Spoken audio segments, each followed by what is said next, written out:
পিটিআরের chief শ্রীযুক্ত প্রমোদ বড় sir, তার সাথে আমাদের honourable EM mister Arup Kumar Dey, আমাদের পূজা মণ্ডপ উদ্বোধন, তার সাথে প্রদীপ প্রজ্বলন হবে।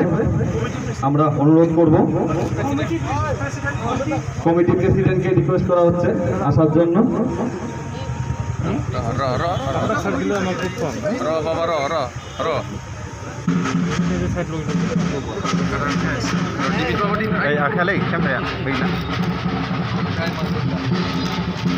সবাই একটা জোরদার হাততালি। আমাদের অনারেবল স্যার রয়েছে এখন আমাদের সামনে, মণ্ডপের সামনে রয়েছে।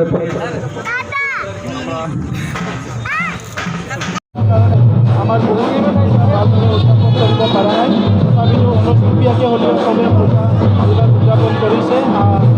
এই পূজা উদযাপনৰ দ্বাৰাই কোভিড-19 যিটো আমাৰ এটা বেয়া পৰিৱেশ আহিছিলে, সেইটো লাহে লাহে কমি যাব বুলি আশা কৰিছোঁ।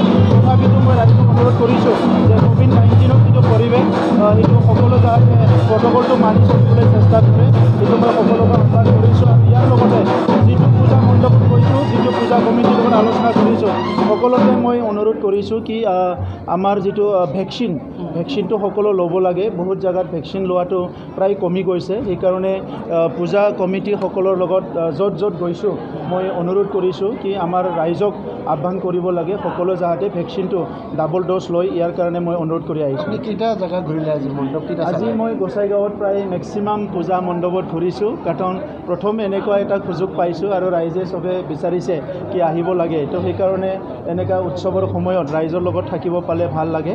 আৰু কোকৰাঝাৰত ইমান বছৰে অশান্তময় এটা পৰিৱেশ আছিলে, আৰু এতিয়া আমি চবে এটা ভাল পৰিৱেশত আমাৰ যিটো শাৰদীয় দুৰ্গা পূজা উৎসৱ মানে চবে উপভোগ কৰিবলৈ পাইছে। তো সেইকাৰণে কোকৰাঝাৰতো চেষ্টা কৰিম মেক্সিমাম অঞ্চলত আহিবৰ কাৰণে। অহাকালি অসমৰ মুখ্যমন্ত্ৰী ডাঙৰীয়া আমাৰ কোকৰাঝাৰলৈ আহিব, তেখেতে এটা দুৰ্গা পূজাটো ভিজিট কৰিব আৰু ইয়াৰ লগতে মহামায়া ভিজিট কৰিব। আমি আশা কৰিম যে তেখেতৰ ভিজিটটো আমাৰ বড়োলেণ্ড অঞ্চলৰ আৰু অধিক মানে উন্নয়নটো ক্ষিপ্ৰতা আগবঢ়াই লৈ যাব।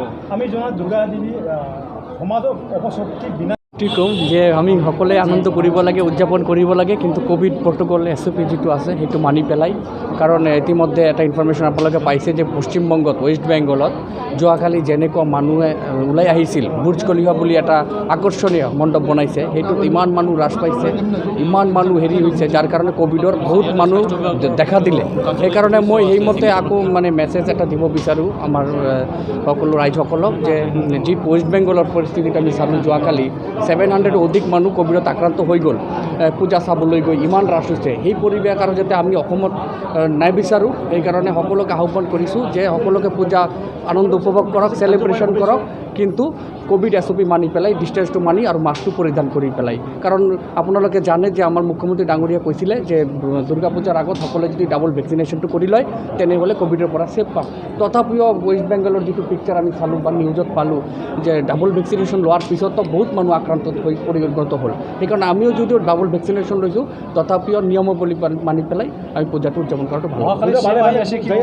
পূজা ভালে ভালে যাই আছে। আজি প্ৰথমবাৰৰ কাৰণে আমি এনেকুৱা মানে চাবলৈ পাইছোঁ যে আমাৰ BTR মুৰব্বী প্ৰমোদ বড় ছাৰ ডাঙৰীয়া তেখেত নিজা পৰিয়াল লৈ পেলাই কোকৰাঝাৰৰ বিভিন্ন পূজা মণ্ডপত ঘূৰি আছে, ফুৰি আছে, এটা ভাল মেছেজ দি আছে, বাৰ্তা দি আছে। সাধাৰণ ৰাইজৰ নিচিনা তেখেত ঘূৰি ফুৰি আছে। সেইটো আমি অতি প্ৰাচীন 151তম পূজা মণ্ডপ, সেইকাৰণে চিফ ছাৰৰ প্ৰাধান্য দিছে। আজি কোকৰাঝাৰৰ প্ৰথম ইয়াতেই তেখেত আহি ভিজিট কৰিলে। তো আৰু বিভিন্ন কেইগৰাকী মানে মোৰ পূজা মণ্ডপত নিমন্ত্ৰণ আছে, তেখেত যাব। কিন্তু যিহেতু পুৰাণ আৰু ইয়াতে পুৰাণা দ্বীপ বজাৰ বুলি ক'লে সকলোৱে গম পায় পূজাত, তো এইটো এটা আকৰ্ষণীয়। তো সকলোকে ধন্যবাদ জ্ঞাপন কৰিছোঁ। সকলোৱে ভাল থাকক, সুস্থ থাকক। ধন্যবাদ।